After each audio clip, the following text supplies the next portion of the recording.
যখন এই video record করছিলাম তখন পর্যন্ত দেশের বিভিন্ন জায়গায় রাতেই নানা রকম হুজ্জতি শুরু হয়েছে ওসমান হাদির মৃত্যুকে কেন্দ্র করে।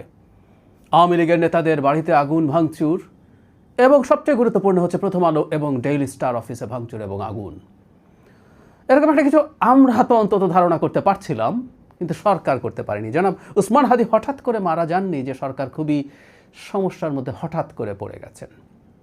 এক সপ্তাহ আগে গুলিবিদ্ধ হাদি প্রায় এক সপ্তাহ মতো বেঁচে থেকে মারা গেছেন এবং গতকালই প্রধান উপদেষ্টা বলছিলেন দেশবাসীকে শান্ত থাকতে। তার মানে তার কাছে বার্তা ছিল। আমরা প্রশ্ন করি কি প্রস্তুতি ছিল আসলে সরকারের? ওসমান হাদিকে যদি আমরা সম্মান জানাতে চাই, আসলে আমাদের কি করার কথা ছিল? তার চাইতে জরুরি কথা, এই দেশকে যদি আমরা আসলে ভালোবাসি তাহলে কি করার কথা? কারা এসব করছে একটু আলাপ করে রাখা দরকার। ওসমান হাদি মারা যাওয়ার পর প্রধান উপদেষ্টা একটা ভাষণ দিয়েছেন। মানে এই মানুষটাকে কিভাবে আসলে আর পথে রাখা যাবে আমি জানি না। আবারও তিনি একরকম মোটিভেশন দেওয়ার চেষ্টা করছেন, শান্ত থাকতে, কোনো রকম কোনো হঠকারী সিদ্ধান্ত না নিতে, হঠকারী কাজ না করতে। ওনার প্রয়োজন ছিল খুব স্ট্রিক্ট একটা হুমকি দেওয়া সবাইকে, যে তিনি কোনোভাবেই এই ধরনের উচ্ছৃঙ্খল হঠকারী আচরণ বরদাস্ত করবেন না এবং প্রচুর পুলিশ তো বটেই, সেনাবাহিনীর প্রয়োজনে আরও বেশি ডেপ্লয়মেন্ট দরকার ছিল ঢাকা শহরে এবং তাদেরকে অ্যাকশনে যাওয়ার কথা বলা দরকার ছিল যখনই প্রয়োজন। ওসমান হাদির মৃত্যুকে নিয়ে যা যা ঘটছে এটার একটা অনুমান বিকাল থেকে হচ্ছিল। আমাদের মনে রাখতে হবে এবং এখন যে মৃত্যুটাকে নিয়ে যেভাবে যা করা হচ্ছে তাতে সন্দেহ নানা দিকে যেতে পারে যে এই মৃত্যুটা এই দেশের ভেতরে একটা অস্থিরতা তৈরি করার জন্য কেউ ঘটিয়েছে কিনা। ওসমান হাদিকে প্রমিনেন্ট করে তোলা, মিডিয়াতে প্রচুর কাভারেজ দেওয়া।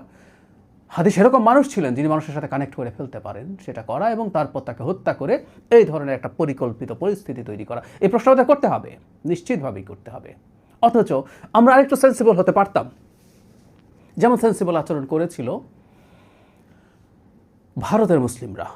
আমাদের মনে আছে নিশ্চয়ই বাবরি মসজিদের স্থানে যখন রাম মন্দির করার রায় দিয়েছিল ভারতের সর্বোচ্চ আদালত, এটা একটা হাস্যকর রায় হিসেবে ভারতেই খুব পরিগণিত হয়েছে এবং হাসাহাসি হয়েছে এটা নিয়ে, যে কিছু মিথোলজির ওপরে ডিপেন্ড করে একটা রায় দেওয়া হয়েছে। এই রায়টা বিজেপি ইচ্ছে করেই চেয়েছিল। তখন এই রায়ের বিরুদ্ধে তীব্র প্রতিবাদ, বিক্ষোভ, সম্ভব হলে রায়ট লেগে যাক সারা ভারতে, যেমন বাবরি মসজিদ ভাঙার পর হয়েছিল। ভারতের ওয়াকফ বোর্ড, যারা বাবরি মসজিদ পরিচালনার সাথে জড়িত, তারা তখন আহ্বান জানিয়েছিল। তারা বলেছিলেন যে এই রায় আমরা গ্রহণ করি না, এটা অন্যায় রায়, কিন্তু মুসলিমদেরকে বলেছিলেন আপনারা সবাই শান্ত থাকুন, এই ফাঁদে পা দেব না আমরা। ভারতের মুসলিমরা সেই সায় দিয়েছেন। অবশ্য কেউ বলতেই পারেন যে ওখানে তারা সংখ্যা লঘু বলে ঝুঁকিটা নেয়নি। তো যাই হোক, তারা সেই ফাঁদে পা দেননি। মোদি ওখানে রাম মন্দির বানিয়েছেন, বানিয়ে এমনকি সব কিছু শেষ হওয়ার আগে ওটা উদ্বোধন করে নির্বাচন করে ভাবছিলেন বিরাট মাইলেজ পাবেন, তবে রায়টটা লাগিয়ে দিলে পারতেন, কিন্তু সেটা পারেননি, ব্যর্থ হয়েছিলেন। মুসলমানদের সার্বিক বিচক্ষণতার কাছে মোদি সেবার হেরে গিয়েছিলেন। আমরা পারতাম ওসমান হাদির মৃত্যুকে কেন্দ্র করে যারা যারা যারা যারা ঘোলাপানিতে মাছ শিকার করতে চায় সেই পথ বন্ধ করে দিতে। আমরা পারলাম না। আরও কিছু চেষ্টা হতে পারে। কি হতে পারে আমরা বলে দিতে পারি। প্রথম আলো ডেইলি স্টারের কথায় আসি। ভিডিও ছড়িয়ে পড়েছে, দীর্ঘ সময় সেখানে লোকজন গিয়ে হাজির হয়েছে এবং পুলিশ সেখানে যায়, কথা বলে সরে আসে। সেখানে সেনাবাহিনী যায়নি কেন এই সময়ের মধ্যে? যখনই সেখানে লোকজন জড়ো হয়েছে, সেনাবাহিনীর ওখানে যাওয়া উচিত ছিল। সেনাবাহিনীর এটা ঠেকানো দরকার ছিল প্রথম আলো ডেইলি স্টারের এই জায়গায়। কারণ প্রথম আলো ডেইলি স্টার পছন্দ নাই হতে পারে। এই যে আমি বলছি, এখন তো এই আলাপও শুরু হয়েছে, যারা এদের অধিকারের পক্ষে কথা বলবে তারাও টার্গেটে থাকবে। আর আমি তো প্রথম আলোর খুবই নিয়মিত কলামিস্ট, আমাকেও টার্গেট করা হতেই পারে। তারপরে এই কথাগুলো বলা দরকার, বলবো। আমি জানি না এই পরিস্থিতি যেটা তৈরি হয়েছে সেখানে আমরাও কতটুকু নিরাপদ থাকবো, কারণ এখন এই ব্র্যান্ডিং করা শুরু হয়েছে। যাই হোক, সরকার সেই অ্যাকশন তো দেখি নাই। ডক্টর ইউনূসের অত্যন্ত ম্রিয়মান স্বরে তিনি মোটিভেট করার চেষ্টা করছেন। উনি একজন অ্যাডমিনিস্ট্রেটর, উনি আসলে শেষ পর্যায়ে এসেও বুঝতে পারছেন না, উনি কোনো প্রেডিক্ট করতে পারছেন না এই ঘটনা কী হতে পারে। ওসমান হাদির গুলিবিদ্ধ হওয়ার পর তার মৃত্যুর পরিস্থিতি হলে, মৃত্যু হলে কী হবে, এটা অত্যন্ত বেসিক পলিটিক্যাল জ্ঞান রাখে এমন মানুষও জানেন। কিন্তু ওনাকে আমরা দেখলাম না কিছু করলেন।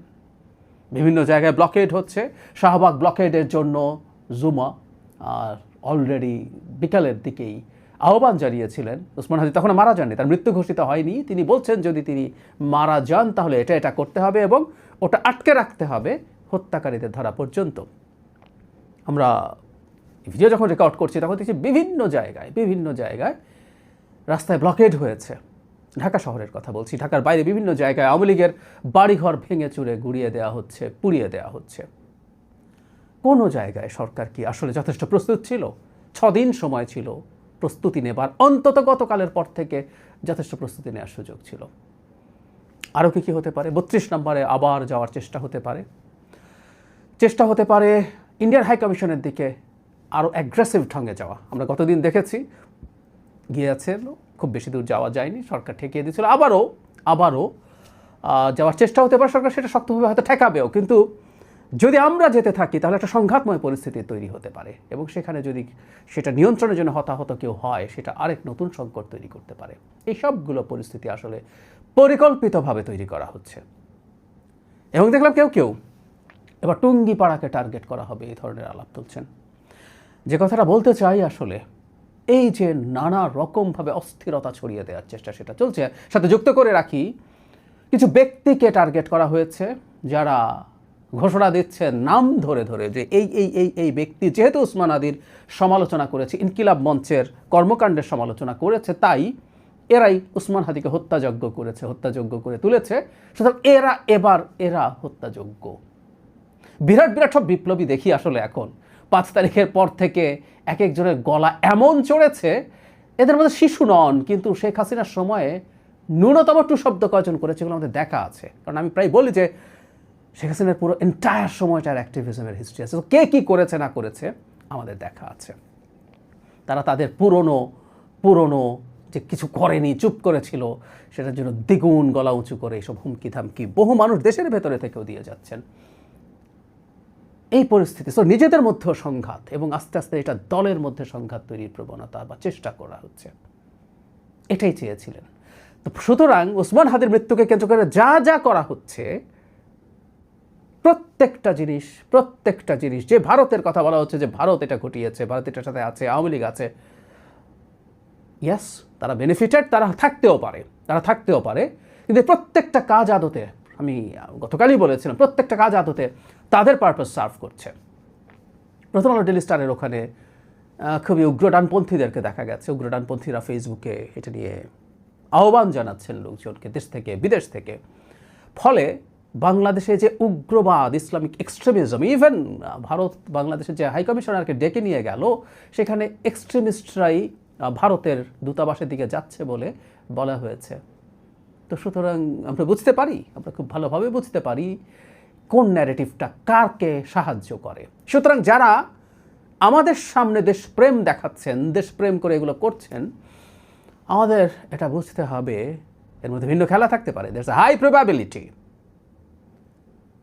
তাদের, কারণ এটা ভারতের ওদেরই বয়ানকে সাহায্য করছে, দেশে যাদেরকে আমরা দেশপ্রেমিক হিসাবে দেখছি মিলিটেন্ট ওয়েতে এসব করছেন। সতর্কবার্তা জানানোর চেষ্টা করেছি, হয়নি।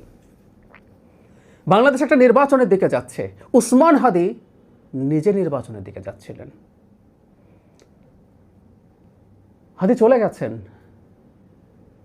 হাদিকে যদি জিজ্ঞেস করা যেত তিনি কি করবেন, তিনি কি ভালো মনে করতেন এই সময়ে, আমি বিশ্বাস করি তিনি বলতেন এসব অ্যানার্কি না করে দেশ যেন নির্বাচনের দিকে যায়।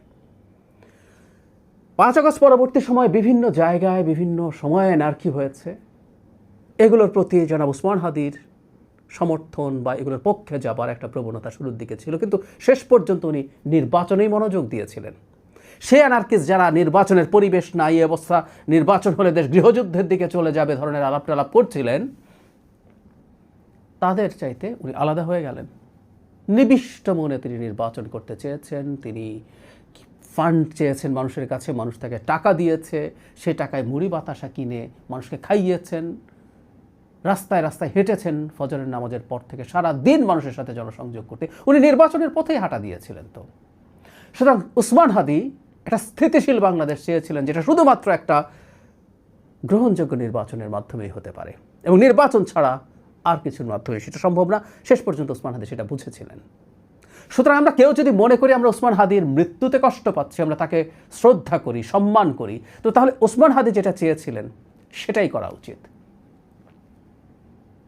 আমি আগের একটা ভিডিওতে এই ধরনের পলিটিক্যাল কিলিং, অভ্যুত্থান পরবর্তী সময়ে তিউনিসিয়ার উদাহরণ দিয়ে বলেছিলাম ওটা মারাত্মক এনার্জি তৈরি করেছিল। ঠিক একই ঘটনায় একইভাবে আমরা যাচ্ছি। সম্ভাবনা আছে এরকম চেষ্টা আরও হবে, কেউ কেউ হয়তো হত্যা চেষ্টা হবে, কেউ হত্যাকাণ্ডের শিকারও হতে পারেন, যে কেউ হতে পারেন, যে কেউ হতে পারেন। কারণ এখন বিরাট বিরাট সব বিপ্লবী দেখি, বলছি তো বহু সময় দেখিনি, দেশের ভেতরে মানে বিরাট গলা চড়াচ্ছেন অনেকে, জাস্ট চুপ করে বসেছিলেন, আমাদের সব দেখা আছে, সব জানা আছে। তো ফলে খুন টুন যদি আরও হয়ও, ওটা চাওয়া উচিত হবে আমাদের, যেটা যাতে নির্বাচন কোনোভাবে বাধাগ্রস্ত না করে। কিন্তু আমরা স্পষ্টভাবে দেখতে পাচ্ছি দেশের মধ্যে একটা খেওস লাগিয়ে দেওয়ার চেষ্টা হচ্ছে যাতে নির্বাচনটা না হতে পারে। এই নির্বাচন যদি না হতে পারে, এটা আদতে ভারতের এক্সপেকটেশন যে ভারতকে আমরা শাস্তি দেব, ভারতকে প্রতিবাদ করব, বলছি না, এটা ভারতেরই পারপাস সার্ভ করছে। আই রিপিট, শুধু ভারত কি, বাংলাদেশেও কিছু রাজনৈতিক দল আছে, কিছু ব্যক্তি আছেন যারা চান না বাংলাদেশে নির্বাচন হোক। এটা নির্বাচন হওয়ার সাথে সাথে এই ক্ষমতার উপরে তাদের যে গ্রিপ আছে সেই গ্রিপটা চলে যাবে, বিশাল গ্রিপ তৈরি হয়েছে, মুহূর্তেই চলে যাবে। সো তাদের নির্বাচন চাওয়ার কোনো কারণ নাই, তারাও এটার সাথে জড়িত নন, কে বলবে? সো আওয়ামী লীগ, ভারত এবং বাংলাদেশের দু একটা রাজনৈতিক দল এবং কিছু ব্যক্তির স্বার্থ অ্যালাইন্ড হয়েছে। প্লেন অ্যান্ড সিম্পল কথা বলতে কোনো রকম কোনো দ্বিধা রাখতে হবে না। সুতরাং ওসমান হাদির হত্যাকাণ্ডে বেনিফিশিয়ারি এই 4 গ্রুপ হতে পারে, কারণ যে কাণ্ড ঘটানোর চেষ্টা হচ্ছে সেটা থেকে আমরা এটা ইন্টারপ্রেট করতে পারি। আমি সরকার যা করছে, যেভাবে করছে, এই অথর্ব সরকারের আসলে ক্ষমতায় থাকার কথা ছিল না, এই সরকার চলে যাওয়ার কথা বলতাম, কিন্তু প্রায় বলি যে ডক্টর ইউনূসের সরকার চলে গেলে সম্ভবত আমরা আরও বেশি আনসার্টেনিটির দিকে চলে যাব। সে কারণে তাকে ক্ষমতায় রেখেই, ক্ষমতায় থেকেই কঠোর ব্যবস্থা নেবার জন্য আমরা কঠোরভাবে আহ্বান জানাচ্ছি। এবং প্লিজ আপনারা যারা মাঠে আছেন, মাঠে গিয়ে সব আটকে ফেলে বসে থাকার চিন্তা করছেন, এগুলো না করা ভালো হবে। এখন ওসমান হাদির মৃত্যুর জন্য আমাদের শোক আছে, দুঃখ আছে, ক্ষুব্ধতা আছে, কিন্তু এটা যাতে একটা নৈরাজ্য তৈরি না করে। প্লিজ, আমরা সবাই বিপদে পড়ে যাব। বিশেষ করে শুক্রবার জুম্মার নামাজ আছে, এই জুম্মার নামাজের পর প্রচুর মানুষ একত্র হন। সেগুলো থেকে যেন আমরা এমন কিছু না করি যেটা পরিস্থিতি আরও খারাপের দিকে নিয়ে যায়। এই সম্ভাবনা নেই তা বলছি না, আছে। প্রচুর খেলোয়াড় ঢুকে পড়েছে দেশের ভেতরে, দেশের বাইরের। প্রত্যেকে দেশ বিরোধী, যারা এই খেলায় আছে, এই অ্যানার্কিতে আছে, প্রত্যেকে দেশ বিরোধী, দেশপ্রেমের নাম দিয়ে করছেন, কিন্তু প্রত্যেকে দেশ বিরোধী, প্রত্যেকে ভারত বা আওয়ামী লীগের দালালি করছেন, এটা মনে রাখতে হবে। আমি জানি না শেষ পর্যন্ত কি দাঁড়ায়। আমি আবারও এটা বলে শেষ করতে চাই, এই সরকারের উচিত হবে অত্যন্ত কঠোরভাবে ব্যবস্থা নেওয়া। ইভেন সেনাবাহিনীর প্রতি আমি বলছি যে সেনাবাহিনী তো ম্যাজিস্ট্রেসি পাওয়ার নিয়ে মাঠে আছে, সুতরাং তারা স্পন্টেনিয়াসলি স্টেপ নিতে পারেন। এখন তাদের সেই স্টেপ নিতে হবে, কারণ এগুলো নিয়ন্ত্রণ যদি করা না যায় তাহলে মোটামুটি, মানে ডক্টর ইউনূসের কথা মতো বাংলাদেশের শ্রেষ্ঠতম নির্বাচন ফালতু কথাই সরিয়ে রাখি, মোটামুটি মানের একটা গ্রহণযোগ্য নির্বাচন করাও কঠিন হবে। এবং এটা নিয়ন্ত্রণের মাধ্যমেই এই আইন শৃঙ্খলা রক্ষাকারী বাহিনীকে দেখাতে হবে যে তারা capable enough to do that. দেরি হয়ে যাচ্ছে। আমি আশা করি, আমি বিশ্বাস করতে চাই এই কাজটা অন্তত ভালো